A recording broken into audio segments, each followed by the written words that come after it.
এই যেন টাইটানিক ছবির সেই ঘটনা পুনরায় মঞ্চস্থ হল লোহিত সাগরে এক বড় জাহাজ এভাবেই ডুবিয়ে দিল ইয়েমেনের ইসলামী প্রতিরোধ আন্দোলন হুতি। তারা বলছে ইসরায়েলি স্বার্থ বাণিজ্যিক কাজে জাহাজটি ব্যবহার হতো। মিসাইল ও ড্রোন হামলায় পড়ে যাওয়া জাহাজটি টাইটানিক স্টাইলেই মাঝ সমুদ্রে ডুবিয়ে দেয় যোদ্ধারা। 2023 সালের ডিসেম্বর থেকে বৈশ্বিক জ্বালানি ও পণ্য রপ্তানির অন্যতম গুরুত্বপূর্ণ জলপথের নিয়ন্ত্রণ নেয় ইয়েমেনের সশস্ত্র গোষ্ঠীটি। মাত্র এক বছরে জলপথটিতে শতাধিক জাহাজ ডুবিয়ে দেয় হুথির যোদ্ধারা। কমান্ডো স্টাইলে মাঝ সমুদ্রে চলছে অভিযান। সুসজ্জিত সামরিক পোশাক আর অত্যাধুনিক অস্ত্রে সজ্জিত সেনাদের জাহাজে অভিযানের এই ছবি কোনো শীর্ষ সামরিক শক্তিধর দেশের নয়, প্রতিরোধ দল।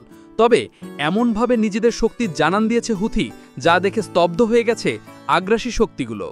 বুধবার আনুষ্ঠানিকভাবে লোহিত সাগরে 2 জাহাজ ম্যাজিক সি ও অ্যাটর্নিটি সিতে হামলার ভয়াবহ ভিডিও প্রকাশ করেছে ইয়েমেনের প্রতিরোধ দলটি। মাত্র কয়েক ঘন্টার ব্যবধানে মাঝ সমুদ্রে দাঁড়িয়ে থাকা জাহাজ ম্যাজিক সিতে দুর্ধর্ষ এক অভিযান চালায় দলটি। মাঝ সাগরেই কমান্ডোরা দখলে নেন জাহাজটি। তল্লাশি চালানোর পর বিস্ফোরক দিয়ে সেখানেই ডুবিয়ে দেওয়া হয় জলযানটি।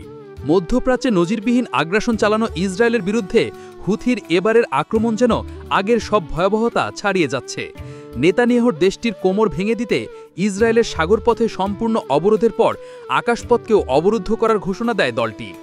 মাঝে ট্রাম্প হুথির সাথে অস্ত্রবিরতি চুক্তি করলেও ইরানের সাথে সংঘাত যোদ্ধাদের সব ধৈর্যই ভেঙে দিয়েছে।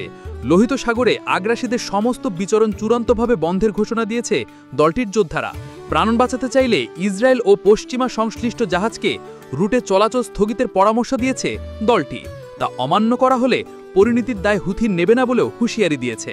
জানিয়েছে ইসরায়েল ও পশ্চিমা সংশ্লিষ্ট যে কোনো জাহাজ এখন তাদের বৈধ লক্ষ্য। ভিডিওটি আপনার ভালো লাগলে লাইক শেয়ার করবেন। এমন ভিডিও আরও পেতে পেজটি ফলো করবেন। আপনি যদি ইউটিউবে ভিডিওটি দেখে থাকেন তাহলে সাবস্ক্রাইব করতে ভুলবেন না।